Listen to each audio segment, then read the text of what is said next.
నంద్యాల జిల్లా శ్రీశైలం జలాశయానికి వరద ప్రవాహం తగ్గుముఖం పట్టింది. జూరాల నుండి శ్రీశైలానికి 36,233 క్యూసెక్కుల నీరు మాత్రమే వస్తోంది. గత కొన్ని రోజులుగా భారీగా ఉన్న వరద ఇప్పుడు తగ్గుముఖం పట్టింది. 38,369 క్యూసెక్కుల నీటిని బయటకు వదులుతున్నారు. ఇక జలాశయం పూర్తి స్థాయి నీటి మట్టం 885 అడుగులు కాగా ప్రస్తుతం 878.10 అడుగుల వద్ద ఉంది. ఇక జలాశయం నుండి 47,278 క్యూసెక్కుల నీటిని దిగువకు విడుదల చేస్తున్నారు. పూర్తి స్థాయి నీటి నిల్వ 215.81 టీఎంసీలు అయితే ప్రస్తుతం నిల్వ 178.74 టీఎంసీలుగా ఉంది.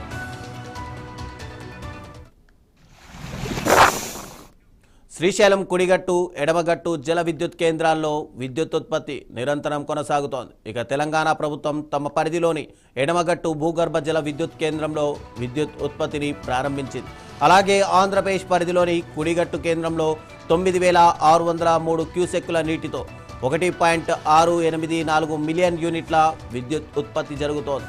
ఇక వరద తగ్గిన విద్యుత్ ఉత్పత్తికి ఆటంకం లేకుండా అధికారులు చర్యలు తీసుకుంటున్నారు. నీటి లభ్యతను బట్టి విద్యుత్ ఉత్పత్తి కొనసాగించాలని రెండు రాష్ట్ర ప్రభుత్వాలు నిర్ణయించాయి.